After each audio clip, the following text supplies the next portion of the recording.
সজনা পাতার এই বড়া যে না খাবে সে তো পুষ্টিকর খাবার অবশ্যই মিস করে ফেলল।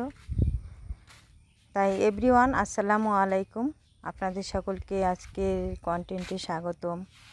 আজকে আমি সজনা পাতার বড়া তৈরি করব, তাই গাছ থেকে কয়েকটা সজনা পাতার ডাল ছিঁড়ে নিচ্ছি। আর এখানে বেশি কচি সজনা পাতা নেওয়া যাবে না, তাই আমি একটু এইরকম সজনা পাতা ছিঁড়ে নিলাম। এখন এই সজনা পাতাগুলো বেছে নিতে হবে। সজনা পাতার মধ্যে কিন্তু অনেক মাকড়সার বাসা থাকে, তো ভালো করে সজনা পাতাগুলো ছিঁড়ে নিচ্ছি সজনা পাতার ডাল থেকে। তারপর পরিষ্কার করে ধুয়ে আমি বেটে নিব পাটায়, শিলপাটায়। আর কাঁচা পাতা এই সজনা পাতা বাটতে কিন্তু খুব সহজ। এই যে বেটে নিয়েছি, দেখতে পাচ্ছেন অনেকগুলো পাতা বেটে নেওয়ার পর কতটুকু হয়েছে। আর এখানে একটু মসুর ডাল নিয়েছি।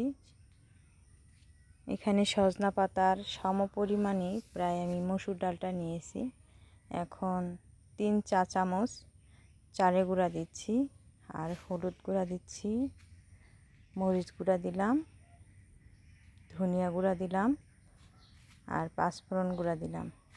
রসুন বাটা 1 চা চামচ এবং জিরা বাটা 1.5 চা চামচ দিয়ে ভালো করে মিশাচ্ছি। এখন অল্প একটু পানি লাগবে, তাই পানি দিলাম। অবশ্যই বেটারটা একটু পাতলা হবে।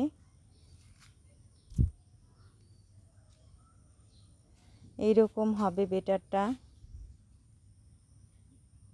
এখন আমি দিচ্ছি এখানে পেঁয়াজ কুচি।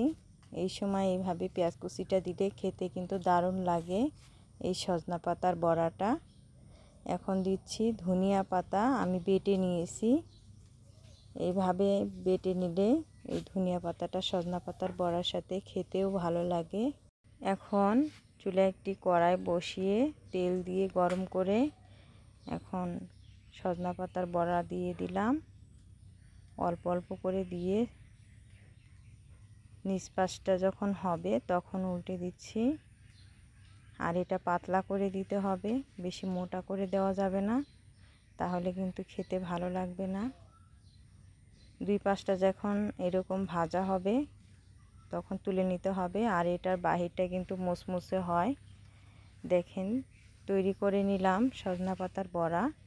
আপনারা কিন্তু অনেকেই গোটা সজনা পাতার বড়া খেয়েছেন, কিন্তু বেটে অনেকেই মনে করি যে খাননি। তারা এভাবে খেয়ে দেখবেন, ইনশাল্লাহ ভালো লাগবে খেতে।